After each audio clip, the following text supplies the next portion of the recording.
கிறிஸ்துவினுடைய இனிதான நாமத்திலே இந்த காலை வேளையில் உங்கள் எல்லாரையும் நான் வாழ்த்துகிறேன். கர்த்தர் நல்லவர். உயிரோடு இருக்கிறவரை நாம் ஆராதித்து கொண்டிருக்கிறோம். அவர் சர்வ வல்லமை உள்ள தேவன்.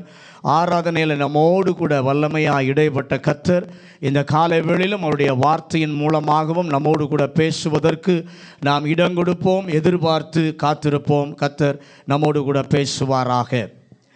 இயேசு கிறிஸ்து உயிர் தெழாவிட்டால் நம்முடைய நம்பிக்கை எல்லாம் வீணாக போயிருக்கும். பக்கத்தில் சொல்லுங்க, இயேசு கிறிஸ்து உயிர் தெழாவிட்டால் நம்முடைய நம்பிக்கை எல்லாம் வீணாக போயிருக்கும். இன்றைக்கு வரைக்கும் கிறிஸ்தவமானது வல்லமையோடு உலகம் முழுவதும் பரவ காரணம் இதனுடைய கொள்கை அல்ல, இதனுடைய கவர்ச்சி அல்ல, பணம் இருப்பதினாலே அல்ல. உலகெங்கிலும் வாழ்க்கையிலே மாற்றத்தை ஏற்படுத்துவதற்கு காரணம், இதற்கு அஸ்திபாரமாய் இருப்பது இயேசு கிறிஸ்துவினுடைய உயிர்த்தெழுதல் ஒன்றே. ஆமென். 1 கொரிந்தியரின் புத்தகம் 15வது அதிகாரம் 16-17 வசனங்களை வாசிங்க. 1 கொரிந்தியர் 15வது அதிகாரம் 16-17 வசனங்கள். மரித்தோர் உயிர்த்தெழாவிட்டால் கிறிஸ்துவும் எழுந்திருக்கவில்லை.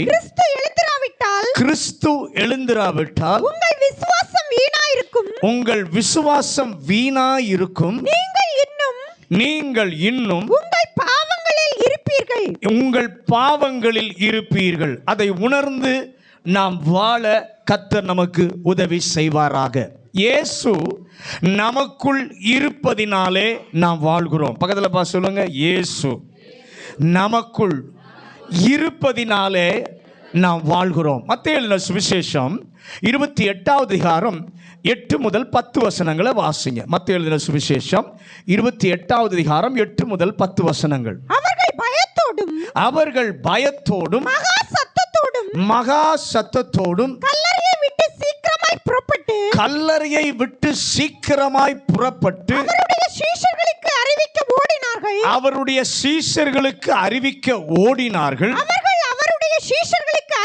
அவர்கள் அவருடைய சீஷர்களுக்கு அறிவிக்க போகிற போது இயேசுதாமே அவர்களுக்கு எதிர்ப்பட்டு வாழ்க என்றார். அவர்கள் கிட்ட வந்து அவர் பாதங்களை தழுவி அவரை பணிந்து கொண்டார்கள். அப்பொழுது இயேசு அவர்களை நோக்கி, பயப்படாதிருங்கள், நீங்கள் போய் என் சகோதரர் கலிலேயாவுக்கு போகும்படி அவர்களுக்கு சொல்லுங்கள். அங்கே அவர்கள் அல்லேலூயா என்னை காண்பார்கள். வேத வசனம் சொல்லுகிறது, அங்கே அவரை காண்பார்கள். இன்னும் சொல்ல போனா அவரை சொல்றாரு, அவர்கள் என்ன பண்ணுவார்கள்? காண்பார்கள். கல்லறையில் கந்த வர்க்கமிட வந்த சகோதரிகளுக்கு உயிர்த்தெழுந்த இயேசுவினுடைய 3 செய்திகள். இயேசுவை பார்க்க வரல, இயேசுவினுடைய சரீரத்திற்கு கந்த வர்க்கமிடும்படியாய் வந்ததான சகோதரிகளுக்கு ஆண்டவர் 3 செய்திகளை கொடுக்கிறார். அவர் உயிர்த்தெழுந்த நாளிலே தேவ தூதரை வைத்து அது உண்மை என்று சொல்லி ஆண்டவர் நிரூபிக்க வைத்தார். தெருவிலே போனவர்களுக்கு காட்சியளித்து நிரூபித்தார். அவர் உயிர் தெழுந்தார் என்பதை மீண்டும் மீண்டும் நினைப்பூட்டி நிரூபித்து உறுதிப்படுத்துவதே 40 நாட்கள் இயேசுவினுடைய வேலையாய் இருந்தது. ஏனென்றால் உயிர் தெழுதலே விசுவாசத்தின் அஸ்திபாரம். அல்லேலூயா. அந்த சகோதரிகள் அந்த காலையில இயேசுவை பார்க்க வரவில்லை, இயேசுவினுடைய சரீரத்திற்கு கந்தவர்க்கம் இடும்படியாக அவர்கள் வந்தார்கள். வந்தவர்களை இயேசு சந்திக்கிறார். அல்லேலூயா, அல்லேலூயா. எதிர்பாராத ஒரு சந்திப்பு. பக்கத்தில் சொல்லுங்க, இந்த காலை வேளையில் எதிர்பாராத ஒரு சந்திப்பு உங்களுக்கு வருவதாக. அல்லேலூயா. கர்த்தர் அவர்களுக்கு கொடுத்த 3 செய்தியை அதனுடைய முக்கியத்துவத்தை நாமும் பெற்று நம்மிலும் அதை அனுபவிக்க கர்த்தர் நமக்கு கிருபை தருவாராக. ஆண்டவர் அவர்களுக்கு கொடுத்த முதல் செய்தி 28வது அதிகாரம் 9வது வசனம். மத்தேயு 28:9. அவர்கள் அவருடைய சீஷர்களுக்கு அறிவிக்க போகிற போது இயேசுதாமே அவர்களுக்கு எதிர்ப்பட்டு வாழ்க என்றார். போதும். முதலாவது செய்தி வாழ்த்து செய்தி. முதலாவது செய்தி என்ன? வாழ்த்து செய்தி, கிரீட்டிங் மெசேஜ். இயேசுதாமே எதிர்ப்பட்டு வாழ்க என்றார். பக்கத்தில் பார்த்து சொல்லுங்க, வாழ்க. பல்ல கடிச்சுக்கிட்டு இல்ல, நல்ல சிரிச்சு சந்தோஷமா சொல்லுங்க, வாழ்க. கந்த வர்க்கமிட வந்தவர்களுக்கு இயேசு சொன்ன முதல் செய்தி வாழ்த்துதல். அல்லேலூயா. நன்றாக இருங்கள், சுகித்திருங்கள், மகிழ்ந்திருங்கள் என்று சொல்லி வாழ்த்தினார். இந்த காலை வேளையிலே ஆண்டவரை நாம் ஒன்றிணைந்து ஆராதிக்க வந்திருக்கிற நம் ஒவ்வொருவரையும் பார்த்து உயிர்த்தெழுந்தவர் முதலாவது நமக்கு சொல்லுகிற செய்தி வாழ்த்து செய்தி.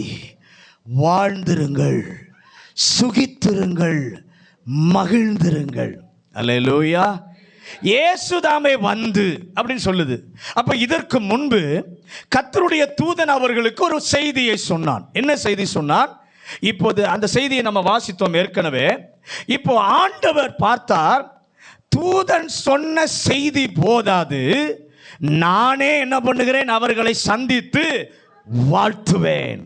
பக்கத்தில் பார்த்து சொல்லுங்க, தூதன் சொன்ன செய்தி மட்டும் போதாது, நானே என் பிள்ளைகளை சந்தித்து வாழ்த்துவேன் என்று சொல்லி இந்த காலை வேளையில உங்களை தேடி வந்திருக்கிறார். ஹல்லேலூயா, ஹல்லேலூயா. இந்த நாளிலே மேடையிலிருந்து பிரசங்கம் ஒரு வேளை வருவதா இருந்தாலும் என்னுடைய ஜெபம், கர்த்தர் இங்கே வந்திருக்கிற ஒவ்வொருவரையும் தனித்தனியாக சந்தித்து வாழ்த்து செய்தி என் ஆண்டவர் சொல்ல வேண்டும். அல்லேலூயா. ரோமர் ஒருவரை ஒருவர் பார்க்கும் பொழுது என்ன சொல்லுவார்கள் என்று சொன்னால், ராயன் வாழ்க என்று சொல்லி வாழ்த்துவார்கள். அது அக்கால பழக்கம். இயேசுவை பிடிக்க வந்தபோது மத்தேயு எழுதின சுவிசேஷம் 26வது அதிகாரம் 49வது வசனத்தை வாசிங்க. மத்தேயு 26:49. உடனே அவன் இயேசுவினிடத்தில் வந்து ரபி வாழ்க என்று சொல்லி அவரை முத்தம் செய்தான். யூதாஸ் அவரை வாழ்த்துகிறான். எப்படி வாழ்த்துகிறான்? ரபி என்று சொல்லி வாழ்த்துகிறான். அவர் வாழ வேண்டும் என்பதற்காக அவன் வாழ்த்தவில்லை, அவர் மாள வேண்டும் என்பதற்காகத்தான் அவன் வாழ்த்துகிறான். யாரு? யூதாஸ். அவரை வாழ்க என்று சொல்லி வாழ்த்துகிறான். அது என்ன வாழ்த்துதல்? வஞ்சனையான ஒரு வாழ்த்துதல். என்ன வாழ்த்துதல்? வஞ்சனையான ஒரு வாழ்த்துதல். இயேசுவை பிடித்து பிலாத்து தன்னுடைய சேவகருடைய கையிலே கொடுக்கிறான். மத்தேயு 27:29 வாசிங்க. மத்தேயு 27:29. முள்ளுகளால் ஒரு முடியை பின்னி அவர் சிரசின் மேல் வைத்து அவர் வலது கையில் ஒரு கோலை கொடுத்து அவர் முன்பாக முழங்காற்படியிட்டு யூதருடைய ராஜாவே வாழ்க என்று அவரை பரியாசம் பண்ணி, இங்கே சிவப்பான அங்கியை அவருக்கு உடுத்தி தலையிலே ஒரு முற்கிரீடம் சூட்டி கோலினால் அடித்து அவர்கள் சொன்னார்கள், யூதருடைய ராஜாவே நீர் வாழ்க என்று சொன்னார்கள். அது பரிகாச வாழ்த்து. 3 வாழ்த்துகளை சொன்னேன். முதல் வாழ்த்து என்னது? ராயனை ஒரு ரோமர் ஒருவர் பார்க்கும் பொழுது ராயன் வாழ்க என்று சொல்லி வாழ்த்துவார்கள். அது அக்கால பழக்கம். 2வது, யூதாஸ் இயேசுவை சந்திக்கும் போது ரபி வாழ்க என்று சொல்லி வாழ்த்துகிறான். அந்த வாழ்த்துதல் எதற்கு? வஞ்சனையான வாழ்த்துதல். 3வது ஒரு வாழ்த்துதல், இயேசுவை பிடித்து போர் சேவகரின் கையிலே கொடுத்த பொழுது சிவப்பான அங்கியை உடுத்தி தலையில் முற்கிரீடம் சூட்டி கோலினால் அடித்து சொல்லுகிறார்கள், யூதருடைய ராஜாவே வாழ்க. பரிகாச வாழ்த்து. வஞ்சனையில் ஒருவன் இயேசுவை வாழ்த்துகிறான், பரிகாசமாய் ஒரு கூட்டம் இயேசுவை வாழ்த்துகிறது. இந்த இரண்டிலும் நாம் பார்க்கும் பொழுது சிறியவர்கள் பெரியவர்களை வாழ்த்துகிறார்கள், சேவகர் இயேசுவை வாழ்த்துகிறார்கள், யூதாஸ் இயேசுவை வாழ்த்துகிறான். அப்படித்தான் வழக்கம். சிறியவர்கள் தான் என்ன பண்ணுவாங்க, பெரியவர்களை வாழ்க என்று சொல்லி வாழ்த்துவது வழக்கம். இன்றைக்கு நாம் இருக்கிற உலகத்திலும் தலைவர்கள் போகும்போது வாழ்க என்று சொல்லி என்ன பண்ணுகிறார்கள், வாழ்த்துகிற கோஷங்களை எல்லாம் நாம் பார்த்திருக்கிறோம், கேட்டிருக்கிறோம். நன்றாக கவனிங்க. ஆனால் இங்கே கல்லறையை, அதாவது இயேசுவை விட சிறியவர்களாய் இருக்கிற கல்லறையை தேடி வந்த சகோதரிகளை பார்த்து ஆண்டவர் இயேசு சொல்கிறார், வாழ்க, சுகித்திருப்பீர்களாக, மகிழ்ந்திருப்பீர்களாக. எதற்காக இதை ஆண்டவர் செய்தார்? லூக்கா 1வது அதிகாரம் 28வது வசனம். லூக்கா 1வது அதிகாரம் 28வது வசனம். அவள் இருந்த வீட்டில் தேவதூதன் பிரவேசித்து கிருபை பெற்றவளே வாழ்க, கர்த்தர் உன்னுடனே இருக்கிறார், ஸ்திரீகளுக்குள்ளே நீ ஆசீர்வதிக்கப்பட்டவள். மரியாள் தன் வீட்டில் இருந்த பொழுது அவளுக்கு தேவதூதன் தரிசனமாகி சொல்கிறான், கிருபை பெற்றவளே வாழ்க. இங்கே மனிதர்களை விட பெரியவளாக்கப்பட்ட தூதன் சிறியவனாயிருந்த மரியாளை வாழ்க என்று சொல்கிறான். எதற்கு? தேவகுமாரனை பெற்றெடுக்கும் பாக்கியம் அவளுக்கு கிடைத்தபடியினால் தேவன் அவளை கனப்படுத்துகிறார். அல்லேலூயா. தூதன் மரியாளை வாழ்த்தின போது மரியாளை கனப்படுத்த விரும்பி வாழ்த்தினான். இயேசுவும் கல்லறையை தேடி வந்த சகோதரிகளை வாழ்த்தின போது அவர்களை கனப்படுத்துவதற்காக ஆண்டவர் வாழ்த்துகிறார். அல்லேலூயா. ஏன் இயேசு இதை செய்ய வேண்டும்? இந்த காலையிலும் ஆண்டவருடைய சமூகத்தில் ஆராதிக்க வந்திருக்கிற நம் நடுவிலே கர்த்தர் நம் ஒவ்வொருவருக்கும் ஒரு வாழ்த்து செய்தியை வைத்திருக்கிறார். விசுவாசித்திருக்கிறவர்கள் கை உயர்த்தி ஆண்டவரை மகிமைப்படுத்துங்க. இந்த காலை வேளை யாரெல்லாம் உண்மையாய் அவரை சேவிக்க ஆராதிக்க வந்திருக்கிறோமோ நம் எல்லாருக்கும் ஆண்டவர் ஒரு வாழ்த்து செய்தியை வைத்திருக்கிறார். அது எப்போது நமக்கு கிடைக்கும்? அதுதான் முக்கியம். அது நமக்கு எப்போது கிடைக்கும்? உலகில எத்தனையோ பேர் பார்க்கிறவங்கள வாழ்கன்னு சொல்லுவாங்க. அப்படி வாழ்கன்னு சொல்வதினாலே ஒருவன் வாழ்ந்து விடுவதில்லை. ஒரு மனிதனை பார்த்து இன்னொரு மனிதன் வாழ்க என்று சொல்வதினாலே எந்த ஒரு மனிதனும் வாழ்ந்து விடுவதில்லை. ஆனால் இயேசு ஒரு ஆளை பார்த்து வாழ்க என்று சொன்னால் நிச்சயமாகவே அவர் வாழ்ந்திருக்க செய்வார். பக்கத்தில் கை கொடுத்து சொல்லுங்க, இயேசு உங்களை பார்த்து வாழ்கன்னு சொல்லிட்டா நிச்சயமா உங்களை வாழ்ந்திருக்க செய்வார். அல்லேலூயா. ஆக ஆண்டவர் இந்த காலை வேளையில நாம் ஒவ்வொருவருக்கும் தனித்தனியாய் அனுப்பும் அவருடைய செய்தி சொல்ல வேண்டும் என்பதற்காக அல்ல, உண்மையிலே நம்முடைய வாழ்க்கையிலே அதை சாதிக்க வைக்க வல்லமை உள்ள தேவனாய் இருக்கிறார். அவரிடத்தில் ஒரு வாழ்த்து செய்தி உண்டு. ஏன் அதை சொன்னார்?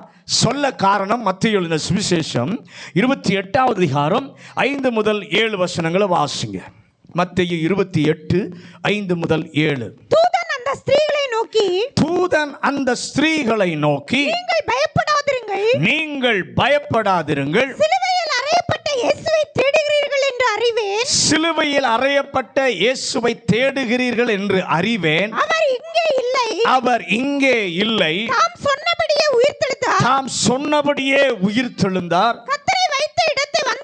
கர்த்தரிடத்தை வைத்த இடத்தை வந்து பாருங்கள். சீக்கிரமாய் போய் அவர் மரித்தோரிலிருந்து எழுந்தார் என்று அவருடைய சீஷர்களுக்கு சொல்லுங்கள். அவர் உங்களுக்கு முன்னே கலிலேயாவுக்கு போகிறார். அங்கே அவரை காண்பீர்கள். இதோ உங்களுக்கு சொன்னேன். யாருக்கு இந்த வாழ்த்துதல் செய்தி சொல்லுவார்? ஆண்டவரோடு தனிமையாய் யாரெல்லாம் ஒரு உறவை பெற்றிருக்கிறார்களோ, யாருக்கு ஆண்டவர் வார்த்தை சொல்கிறார்? யாரெல்லாம் ஆண்டவர் என்னை சந்தித்தார், நான் எதிர்பார்க்கவில்லை, எங்கோ நான் இருந்தேன், எத்தனையோ காரியங்களை செய்து கொண்டிருந்தேன், ஏன் கந்தவர்க்கம் பூச வந்தேன், ஆனால் நினையாத நேரத்தில் அந்த கூட்டத்தில் எனக்கு நேராக ஒரு வார்த்தை வந்தது. அந்த ஜெபத்தில் கர்த்தருடைய ஆவியானவர் என்னோடு கூட பேசினார். என் வாழ்வின் திசையை மாற்றின ஒரு தெய்வீக சந்திப்பு எனக்கு உண்டென்று நிச்சயம் யாருக்கெல்லாம் இருக்கிறதோ அவர்களுக்கு தேவன் வாழ்த்து செய்தியை சொல்லுவார். எத்தனை பேர் விசுவாசிக்கிறீங்க? அல்லேலூயா, அல்லேலூயா. அவர்களுக்கு உயிர்த்தெழுந்த இயேசு நித்தியம், அந்த யாரெல்லாம் அப்படி எதிர்பார்ப்போடு இருக்கிறார்களோ அவர்களுக்கு நிச்சயமாய் கர்த்தருடைய வாழ்த்து செய்தி வரும். ரட்சிக்கப்பட்ட எல்லாரும் கையை உயர்த்தி, ஆண்டவரே என்னை சந்தித்த கல்வாரிக்காக நான் நன்றி சொல்லுகிறேன். கல்வாரி அன்பு நம்மை சந்திக்கவில்லை என்று சொன்னால் நாம் மாண்டு போயிருப்போம். ஆனால் கல்வாரி அன்பு நம்மை சந்தித்தபடினாலே ஜீவனுள்ள மனிதனாய், தேவனுடைய பிள்ளையாய், அவருக்காக வாழ்கிற ஜனமாய் மாற்றினது இயேசுவினுடைய கல்வாரி அன்பு. அல்லேலூயா. தெய்வீக சந்திப்பை பெற்ற அத்தனை பேரையும் ஆண்டவர் வேதாகமத்திலே வாசிக்கும் போது ஆண்டவர் வாழ்ந்திருக்க செய்திருக்கிறார். கொர்நேலியுவை தேவன் சந்திக்கிறார். அவன் வாழ்வு அதற்கு பின்பு ஆசீர்வாதமாய் இருக்க செய்தார். சவுலை கர்த்தர் சந்தித்த பின்பு அவன் வாழ்வை வாழ்ந்திருக்க செய்தார். ஆண்டவர் ஏன் இவர்களை வாழ்த்த வேண்டும்? அவர்களை ஆண்டவர் பார்க்கிறார். உயிர் தெழுவேன் என்று அவர் சொன்னார். 3வது நாளிலே உயிரோடு கூட எழும்புவேன் என்று சொல்லி அவர் சொன்னார். அப்படி சொல்லியும் அந்த வார்த்தையை கேட்டு ஒருவன் கூட தானாக, ஒரு சீஷன் கூட தானாக கல்லறைக்கு வரவே இல்லை. ஒரு சீஷன் கூட தானாக என்ன பண்ணல, வரல. ஆனால் இந்த சகோதரிகள் இயேசுவினுடைய சரீரத்திற்கு கந்த விற்கமிட அவர்கள் வந்தார்கள். கந்த வர்க்கம் இடுவது எதற்கு? இயேசுவின் சரீரத்தை கனப்படுத்த வந்தார்கள். அல்லேலூயா. அப்போ கந்த வர்க்கம் இடுவது எதற்கு? இயேசுவினுடைய சரீரத்தை கனப்படுத்துகிறேன் என்பதை காண்பிப்பதற்காக வந்தார்கள். யாரை ஆண்டவர் கனப்படுத்தி வாழ்த்து செய்தி சொல்லுவார் தெரியுமா? யார் கவனித்தாலும், யார் கவனியாவிட்டாலும், கர்த்தரை தங்களுடைய வாழ்க்கையில கனப்படுத்த யார் முயற்சி எடுக்கிறார்களோ அவர்களை கர்த்தரும் கனப்படுத்துவார். அல்லேலூயா. அவர்கள் வருவதற்கு முயற்சி எடுத்தார்கள். முயற்சி எடுத்தவர்கள் கந்த வர்க்கத்தோடு வந்தார்கள். இந்த காலை வேளையிலும் என்னுடைய குடும்பத்தில் இருக்கிற யார் இதை செய்தாலும் செய்யாவிட்டாலும் உம்மை என்னுடைய வாழ்க்கையில நான் கனப்படுத்த எப்பொழுதும் முயற்சி எடுப்பேன் என்று ஜெபிக்கிற உள்ளங்களை பார்த்து ஆண்டவருடைய சுபிட்ச செய்தியை கேட்க இந்த காலை வேளையில கர்த்தர் கிருபை தருவாராக. அல்லேலூயா. ஆண்டவர் எப்போது அந்த வார்த்தை சொல்லுகிறார்? வேதம் சொல்லுகிறது. மத்தேயு 28:9 வாசிங்க. மத்தேயு 28:9. அவர்கள் அவருடைய சீஷர்களுக்கு அறிவிக்க போகிறபோது இயேசுதாமே அவர்களுக்கு எதிர்பட்டு வாழ்க என்றார். நல்ல கவனி. அவர்கள் அவருடைய சீஷர்களுக்கு அறிவிக்க போகிற போது ஆண்டவர் யாருக்கு வாழ்த்து செய்தி தருவார்? அங்க பார்க்கும் பொழுது நான் உண்டு, ஆசீர்வாதம் உண்டு. ஆசீர்வாதத்தை மட்டும் பின்பற்றுகிறவர்களுக்கு அல்ல, சுயநலனுக்காக தேவனை சேவிக்கிறவர்களுக்கு தேவ வாழ்த்து செய்தியை பெற முடியாது. அவர்கள் போகிறார்கள், இயேசுவை குறித்த செய்தியை சொல்வதற்காக போகிற போது இயேசு அவர்களை பாதையில் சந்திக்கிறார். அல்லேலூயா, அல்லேலூயா. எந்த உள்ளத்தில் இயேசுவை குறித்து நான் மற்றவர்களிடத்திலே பகிர்ந்து கொள்ள, பிறருக்கு இயேசுவை பற்றி சொல்ல ஒரு வாஞ்சை இருக்கிறதோ, ஒரு முயற்சி இருக்கிறதோ, அந்த வாழ்க்கையை வாட்டு என் ஆண்டவர் சொல்லுவார், வாழ்க என்று சொல்லுவார். கடமைக்காக ஆலயத்துக்கு வருகிறவர்களுக்கு வாழ்த்துதல் செய்தி அல்ல. நான் ஆசீர்வாதமா இருக்க வேண்டும். ஆசீர்வாத செய்தியை கேட்பதற்கு வருகிறவர்களுக்கு ஆசீர்வாத செய்தி, வாழ்த்து செய்தி அல்ல. யார் யாருக்கெல்லாம் எனக்கு இயேசு என்னுடைய உள்ளத்தில் இருக்கிறார், நான் ரட்சிக்கப்பட்டிருக்கிறேன், அவருடைய அன்பை ருசித்திருக்கிறேன், இதை பிறருக்கு சொல்ல வேண்டும் என்ற ஒரு தாகம், ஒரு ஆசை, ஒரு விருப்பம் இருக்கும், அவர்களுக்கு தேவன் பார்த்து சொல்லுவார். என்ன செய்தி சொல்லுவார்? வாழ்த்து செய்தி சொல்லுவார். அந்த வாழ்வு மகிழ்ந்திருக்கட்டும் என்று சொல்லுவார். பக்கத்தில் பா சொல்லுங்க, இயேசுவை பற்றி நீங்க பிறருக்கு சொன்னா உங்களை பார்த்து சொல்லுவார், வாழ்க, வாழ்ந்திருக்கட்டும், மகிழ்ந்திருக்கட்டும்னு மனிதர் அல்ல, இயேசு சொல்லுவார். அந்த வாழ்வு சுகித்திருப்பதாக இயேசு சொல்லுவார். பாதையில் சந்தித்து வாழ்த்துகிற ஒரு கர்த்தர். வேதத்தில் வாசித்து பார்க்கும் பொழுது சுவிசேஷத்தை அறிவிக்கிற, சமாதான செய்தியை அறிவிக்கிறுடைய பாதங்கள் மலையின் மேல் எவ்வளவு அழகா இருக்கிறது. ஏசாயா 52:7 வாசிங்க. ஏசாயா 52:7.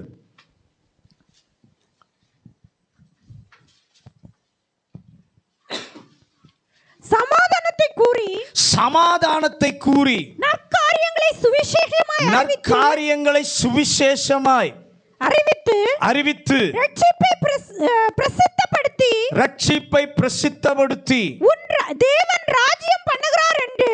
தேவன் ராஜ்யம் பண்ணுகிறார் என்று சீயோனுக்கு சொல்லுகிற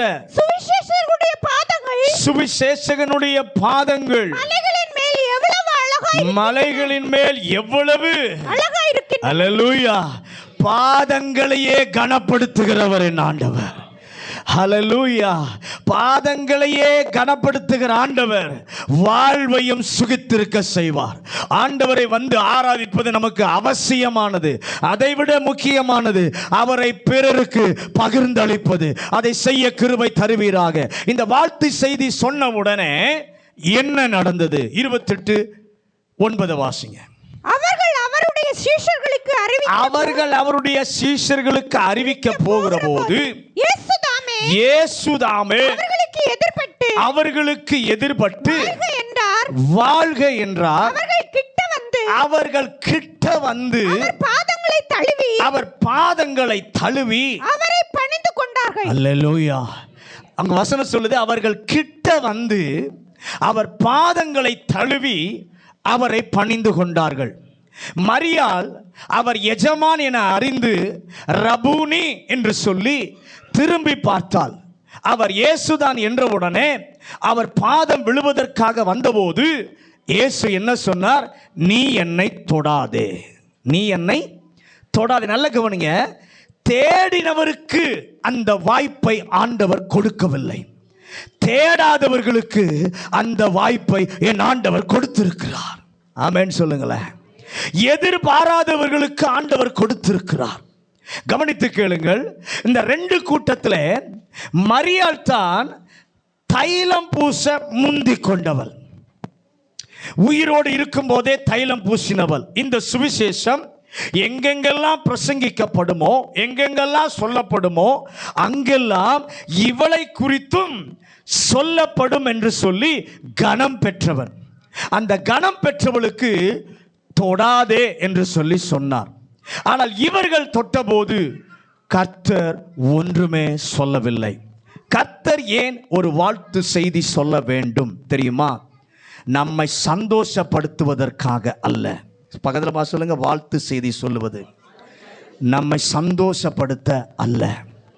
நல்ல கவனிங்க, இங்க அவர் பாதம் வீழ்ந்து தொட்டு பணிந்து கொண்ட போது என்ன நடந்தது?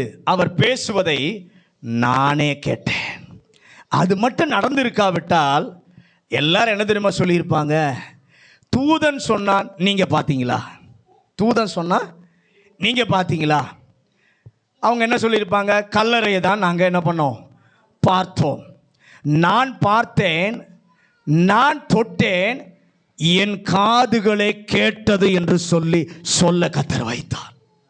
அல்லேலூயா என்று சொல்லும் அளவுக்கு உயிர் தெழுந்தார் என்ற மனதின் தீர்மானத்தை, நிச்சயத்தை ஆண்டவர் வாழ்த்து செய்தி சொன்னபோது, ஆம் அது உண்மைதான், நான் கேட்ட செய்தி, நான் பார்த்த செய்தி, நான் அனுபவித்த செய்தி என்று இந்த காலையில் என்னுடைய ஜெபம் என்ன தெரியுமா? ஆண்டவரே, இந்த காலையில் எத்தனை பேர் ஆலயத்துக்கு வந்திருந்தாலும் நீர் ஒரு செய்தியை சொல்வீராக.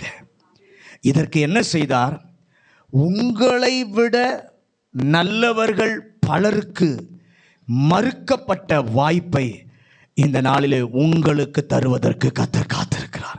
பக்கத்தில் பார்த்து சொல்லுங்க, உங்களை விட நல்லவங்களுக்கு மறுக்கப்பட்ட இந்த வாய்ப்பை உங்களுக்கு தருவதற்காக கர்த்தர் காத்திருக்கிறார். மகதலேனா மரியாளுக்கு கிடைக்காததை இந்த சகோதரிகளுக்கு கொடுத்தது போல கர்த்தர் ஒரு ஆசீர்வாதத்தை, ஒரு வாழ்த்து செய்தியை இந்த காலவில் உங்களுக்கு தருகிறார். அதை பெற்றுக்கொள்ள கர்த்தர் உதவி செய்வாராக. இரண்டாவது, இந்த சகோதரிகளுக்கு ஆண்டவர் கொடுத்த செய்தி மத்தேயு 28:10. அப்பொழுது இயேசு அவர்களை நோக்கி, பயப்படாதிருங்கள், நீங்கள் போய் என் சகோதரர் கலிலேயாவுக்கு போகும்படி அவர்களுக்கு சொல்லுங்கள், அங்கே அவர்கள் என்னை காண்பார்கள். முதல் செய்தி வாழ்த்து செய்தி, இரண்டாவது செய்தி ஊக்க செய்தி. அல்லேலூயா. பக்கத்தில் பாருங்க, முதல் செய்தி வாழ்த்து செய்தி, இரண்டாவது செய்தி ஊக்க செய்தி. அவர் சொல்ற அந்த வசனத்தில் பயப்படாதிருங்கள். என்னது? பயப்படாதிருங்கள். இயேசு அவர்களோடு கூட பேசின இரண்டாவது வார்த்தை பயப்படாதிருங்கள். இந்த இரண்டாவது செய்தி ஊக்க செய்தி. முதல் செய்தியை வாழ்த்து செய்தியாக கொடுத்தவர் இரண்டாவது ஊக்க செய்தியாக தருகிறார். மத்தேயு 28:5 வாசிங்களேன். மத்தேயு தூதன் அந்த ஸ்திரீயை நோக்கி, தூதன் அந்த ஸ்திரீகளை நோக்கி, நீங்கள் பயப்படாதிருங்கள், சிலுவையில் அறையப்பட்ட இயேசுவை தேடுகிறீர்கள் என்று அறிவேன். நல்ல கவனிங்க, தேவதூதன் அவர்களை பார்த்தபோது சொன்ன முதல் வார்த்தையும் பயப்படாதிருங்கள், இயேசு சொல்லுகிற முதல் வார்த்தையும் பயப்படாதிருங்கள் என்பதுதான். இந்த ரெண்டிற்கும் வித்தியாசம் உண்டு. என்ன வித்தியாசம்? வேதாகமம் முழுவதும் நீங்கள் பார்ப்பீர்கள் என்று சொன்னால் பயப்படாதிருங்கள் என்று சொல்லி தேவதூதன் சொல்லுவான். ஏனென்றால் தேவதூதனை பார்த்தால் பிழைக்க முடியாது, அவரே நம்மை அடித்து விடுவார் என்ற பயம் இருந்ததினாலே பயப்படாதிருங்கள் என்று சொல்லுவான். லூக்கா 1:13 வாசிங்க. தூதன் அவனை நோக்கி சகரியாவே பயப்படாதே, உன் வேண்டுதல் கேட்கப்பட்டது, உன் மனைவியாகிய எலிசபெத்து உனக்கு ஒரு குமாரனை பெறுவாள். சகரியாவுக்கு தரிசனம் அளிக்கிறார். தரிசனம் அளித்த பொழுது உடனே சொன்ன முதல் வார்த்தை பயப்படாதே. மந்தை மேய்த்து கொண்டிருந்த மேய்ப்பர்களுக்கு தேவன் தரிசனமாகிறார். லூக்கா 2:10 வாசிங்க. தேவதூதன் அவர்களை நோக்கி பயப்படாதிருங்கள், இதோ எல்லா ஜனத்துக்கும் மிகுந்த சந்தோஷத்தை உண்டாக்கும் நற்செய்தியை உங்களுக்கு அறிவிக்கிறேன். இப்ப இந்த இடத்துல மேய்ப்பர்களுக்கு சொல்லப்பட்ட முதல் வார்த்தை பயப்படாதிருங்கள். தேவதூதர்கள் அதை சொல்ல வழக்கம் உண்டு. ஆனால் இயேசு கல்லறையை தேடி வந்த இந்த சகோதரிகளை பார்த்து பயப்படாதிருங்கள் என்று சொன்னது ஏதோ பேச்சு வழக்கல்ல, ஏதோ சொல் வழக்கல்ல, ஊக்க செய்தி. ஏன்? 28:8 வாசிங்க. மத்தேயு 28:8. அவர்கள் பயத்தோடும் மகா சந்தோஷத்தோடும் கல்லறையை விட்டு சீக்கிரமாய் புறப்பட்டு சீஷர்களுக்கு அறிவிக்க ஓடினார்கள். தேவதூதன் பயப்படாதிருங்கள் என்று சொன்னாலும் அந்த இடத்தை விட்டு வெளியே வரும்போது பயத்தோடு தான் அவங்க வந்தாங்க. மார்க்கு இன்னும் கொஞ்சம் விரிவா சொல்றாரு பாருங்க. மார்க்கு 16:8 வாசிங்க. மார்க்கு 16:8. மார்க்கு கொஞ்சம் இடத்துல நடுக்கமும் திகிலும் அவர்களை பிடித்தபடியால் அவர்கள் சீக்கிரமாய் வெளியே வந்து கல்லறையை விட்டு ஓடினார்கள். அவர்கள் பயந்திருந்தபடியால் ஒருவருக்கும் ஒன்றும் சொல்லாமற் போனார்கள். மார்க் கொஞ்சம் வித்தியாசமா வர்ணிக்கிறார் பாருங்க. அவர்கள் வெளியே வரும்போது நடுக்கமும் திகிலும் அவர்களை பிடித்தவர்களாக சீக்கிரமா இடத்தை காலி பண்ணிடணும் என்று சொல்லி ஓடி வந்தார்கள். அவர்கள் நடுங்கினார்கள், திகிலோடு கூட வருகிறார்கள். அப்படி வருகிறவர்களை இயேசு குறுக்கே வழிமறித்து சொல்கிறார், பயப்படாதிருங்கள். இரண்டாவது செய்தி, உன்னுடைய தற்போதைய பிரச்சனையை ஆண்டவர் கண்ணோக்குகிறார். பக்கத்தில் பார்த்து சொல்லுங்க, உங்களுடைய தற்போதைய பிரச்சனையை ஆண்டவர் கண்ணோக்குகிறார், கவனிக்கிறார். அல்லேலூயா. ஒருவேளை நம்முடைய வாழ்க்கையில எத்தனை முறை கர்த்தருடைய வார்த்தை பேசினாலும் ஒன்றும் போகாமல் இன்று உங்களுடைய நிகழ்காலத்தில் அந்த பிரச்சனை தொடர்ந்து கொண்டிருக்கிற ஒரு பிரச்சனை இருக்கிறதே, அந்த பிரச்சனையை என் ஆண்டவர் ட்ரெஸ் பண்ண விரும்புகிறார். அல்லேலூயா. அந்த பிரச்சனைக்கு ஆண்டவர் காயம் கட்ட விரும்புகிறார். பக்கத்தில் பார்த்து சொல்லுங்க, எத்தனை வார்த்தையை கேட்டாலும் என் வாழ்க்கையில் இருக்கிற பிரச்சனை போகாம தொடர்ந்து கொண்டே வருகிறது, நீடித்து கொண்டே வருகிறது. அதை இந்த காலை வேளையில் கர்த்தர் ட்ரெஸ் பண்ண விரும்புகிறார். எதற்காக? பிரச்சனையை சரி செய்ய. பிரச்சனையை, நீங்க என்ன பிரச்சனையோடு வந்திருக்கீங்க எனக்கு தெரியாது, யாருக்கோ கர்த்தர் இதை பேசி கொண்டிருக்கிறார்.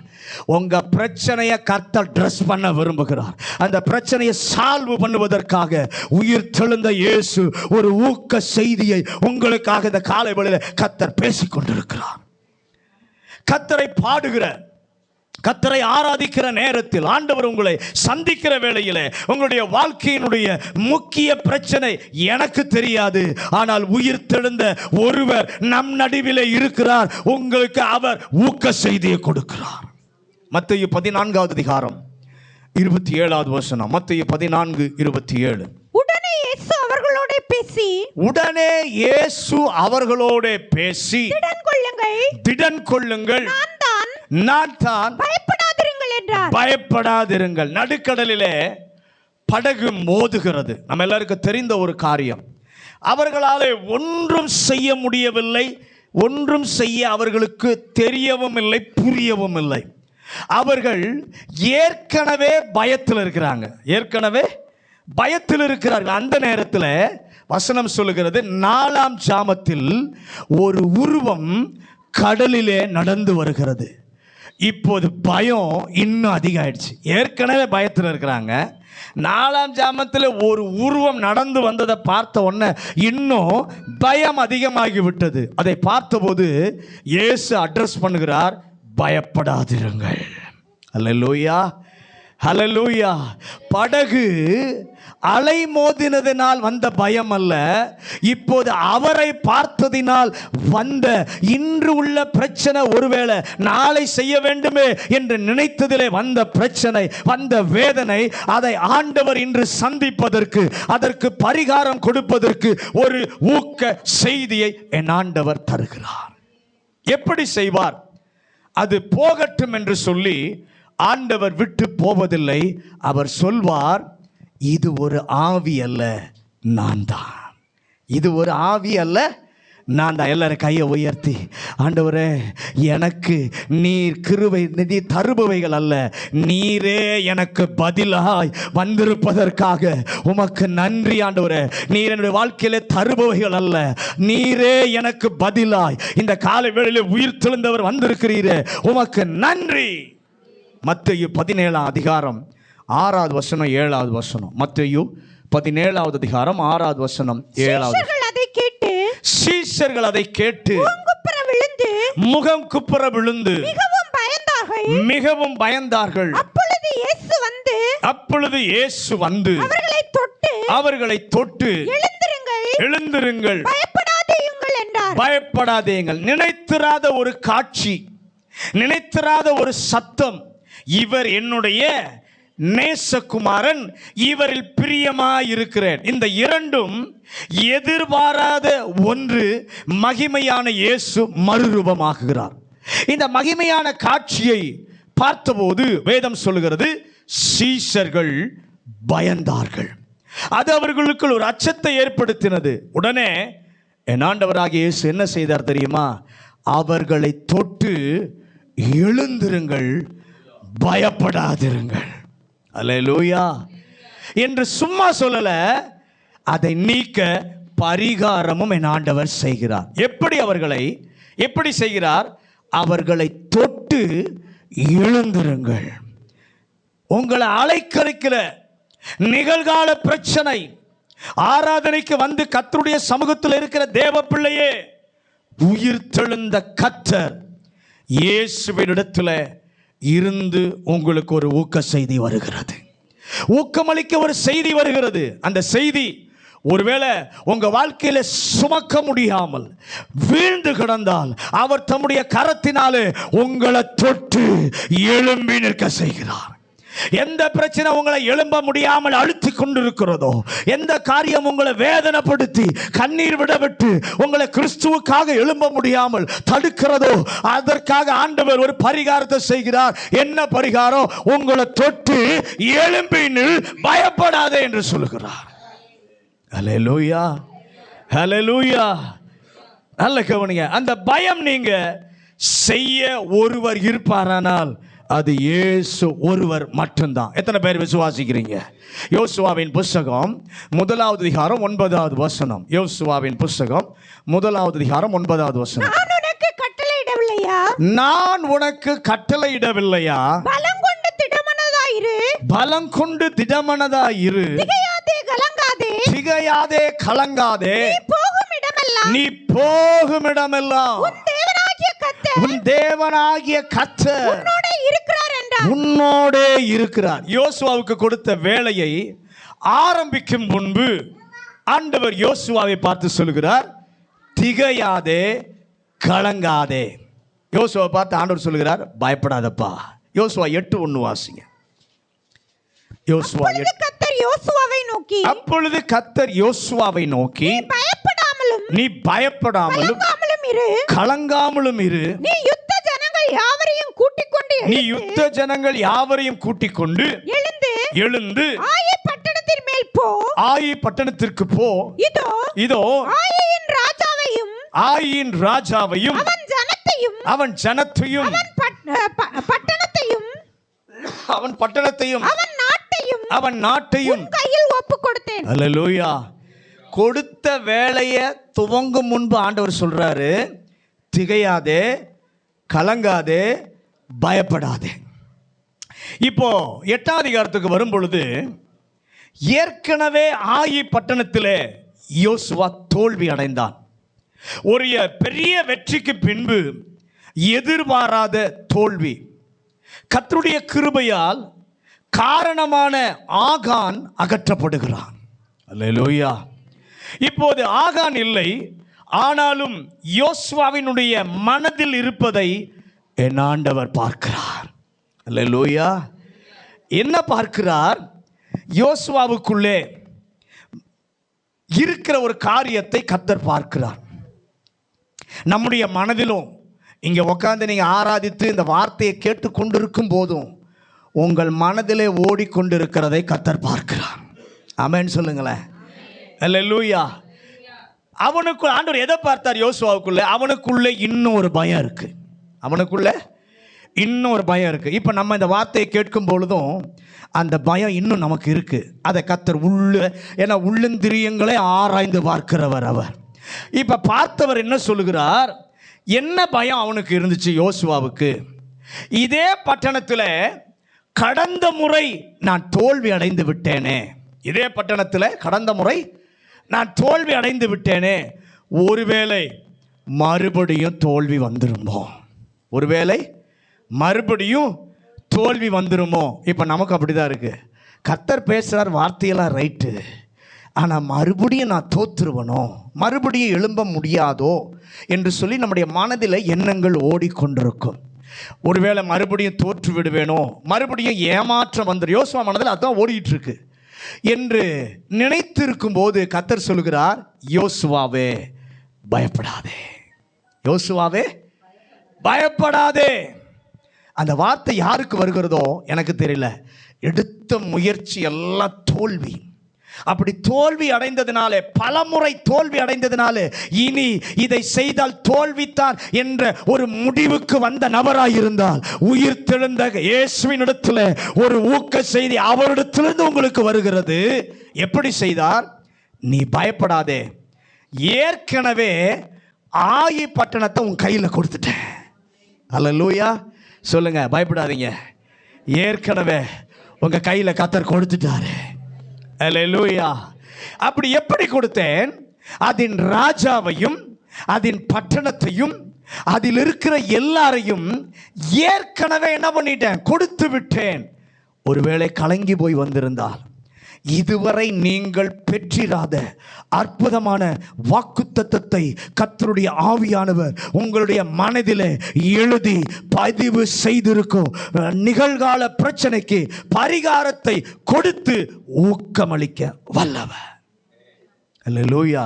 2 நாளாகமம் 20வது அதிகாரம் 15வது வசனம். 2 நாளாகமம் 20:15. சகல யூத கோத்திரத்தாரே, சகல யூத கோத்திரத்தாரே, எருசலேமின் குடிகளே, எருசலேமின் குடிகளே, ராஜாவாகிய யோசபாத்தே, ராஜாவாகிய யோசபாத்தே, கேளுங்கள், கேளுங்கள். நீங்கள் அந்த ஏராளமான கூட்டத்திற்கு, நீங்கள் அந்த ஏராளமான கூட்டத்திற்கு பயப்படாமலும் பயப்படாமலும் திகையாமலும் இருங்கள் என்று, கலங்காமலும் இருங்கள் என்று கர்த்தர் உங்களுக்கு சொல்லுகிறார். கர்த்தர் உங்களுக்கு சொல்லுகிறார். இந்த யுத்தம் உங்களுடையது, இந்த யுத்தம் உங்களுடையதல்ல, தேவனுடையது, தேவனுடையது.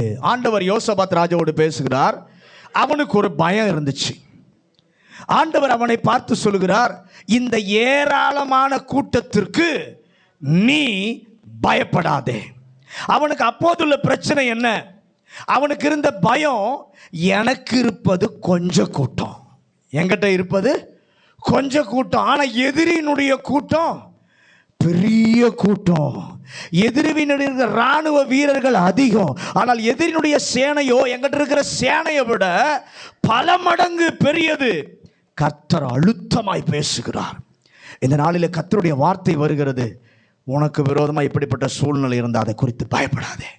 நீங்கள் நினைப்பீங்க எங்கிட்ட இருக்கிறது கொஞ்சம், ஆனால் எதிராக வர காரியம் பெருசு, இதை எப்படி சமாளிப்பேன் என்று நினைத்து பயத்தோடு இருந்தால் உங்களோட கூட கர்த்தர் பேசுகிறார். என்ன பேசுகிறார்?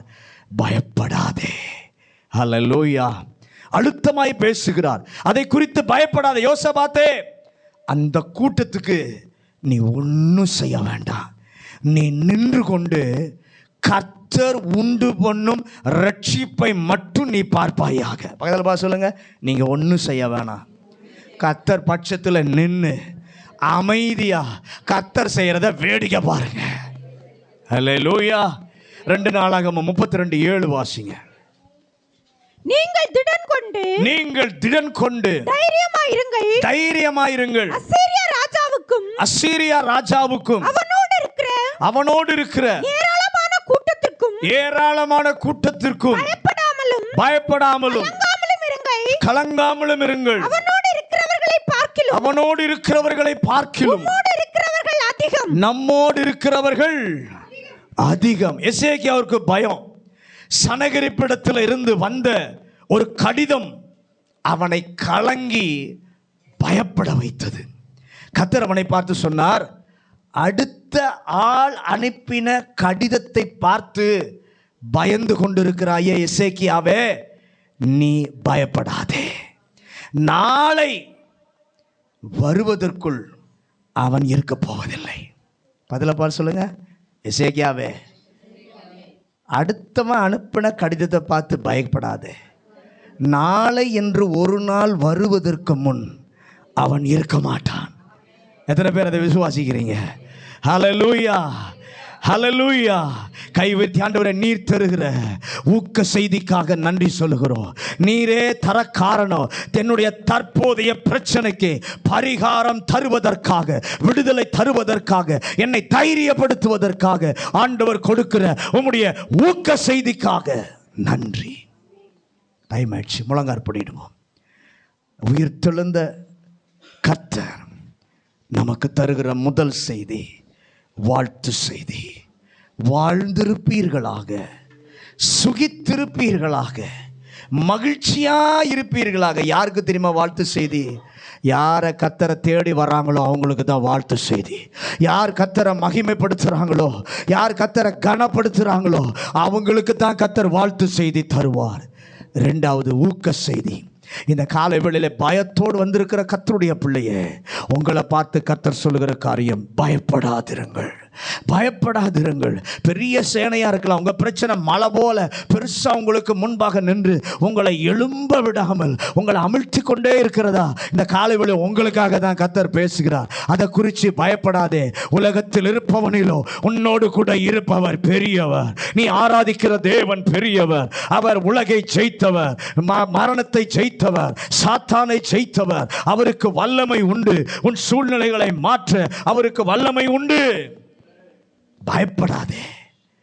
எதிராக வரதை பார்த்து பயப்பட, அதை காட்டிலும் பெரியவர் உன்னோடு கூட இருக்கிறார். அந்த சர்வ வல்லவரை இந்த காலை அவருடைய முகத்தை எல்லாரும் நோக்கி பார்ப்போமா? கையை உயர்த்தி, ஆண்டவரே எனக்காக பேசின உம்முடைய ஆண்டவரே வாழ்த்து செய்திக்காக நன்றி. எனக்காக பேசின உம்முடைய ஊக்க செய்திக்காக நன்றி. ஆண்டவரே, இன்றைக்கு எனக்காகவே கர்த்தர் பேசி இருக்கிறீர், என்னை பலப்படுத்தவே பேசி இருக்கிறீர், என்னை உயிர்ப்பிக்கவே பேசி இருக்கிறீர் என்று சொல்லுகிறவர்கள் உங்களுடைய கரங்களை உயர்த்தி, ஆண்டவரே என்னை தைரியப்படுத்தின, என்னை உற்சாகப்படுத்தின, என்னை ஊன்ற நிற்க பண்ணின கர்த்தருடைய வார்த்தைக்காக நன்றி. நன்றி அப்பா. பரலோக பிதாவே, நன்றியோடு துதிக்கிறோம். உயிர்த்தெழுந்த கர்த்தர் இந்த காலை வேளையிலே அன்றைக்கு அந்த சகோதரிகளை சந்தித்து வாழ்க என்று சொன்னவர் இந்த காலை வேளையிலே சமூகத்துக்கு வந்திருக்கிற எங்களை பார்த்து வாழ்க, சுகித்திருப்பீர்களாக, மகிழ்ச்சியாயிருப்பீர்களாக என்று சொல்லி எங்களையும் வாழ்த்துகிற உம்முடைய கிருபைக்காக நன்றி. அந்த வாழ்த்துதலை பெற்றுக்கொள்ள உம்மை கனப்படுத்துகிறவர்களாய் நாங்கள் இருக்கணும், உம்மை தேடி வருகிறவர்களாய் இருக்கணும். ஆண்டவரே, உண்மையில் இந்த சகோதரிகள் உம்மை தேடி வரவில்லை, கந்த வர்க்கமிட தான் வந்தாங்க, உம்மை கனப்படுத்த தான் வந்தாங்க. ஆனா அவங்கள பார்த்து நீ சொன்ன செய்தி வாழ்க. இன்றைக்கு எங்களை பார்த்து கர்த்தர் சொல்லுகிறதற்காக நன்றி. இரண்டாவது, ஆண்டவரே எங்களை ஊக்கப்படுத்த ஒரு வார்த்தையை கர்த்தர் கொடுத்து, பயப்படாதிருங்கள், பயப்படாதிருங்கள். எதை குறித்து எங்கள் பிள்ளைகள் இன்றைக்கு பயத்தோடு வந்தாங்களோ இன்றைக்கு அந்த பயத்திலிருந்து விடுதலையாக்கி உம்முடைய வார்த்தை அனுப்புகிறதற்காக ஸ்தோத்திரம். வந்த ஒவ்வொருடைய இந்த வசனம் பேசட்டும், கிரியை செய்யட்டும். இயேசுவின் நாமத்தில் ஜெபிக்கிறோம் நல்ல பிதாவே.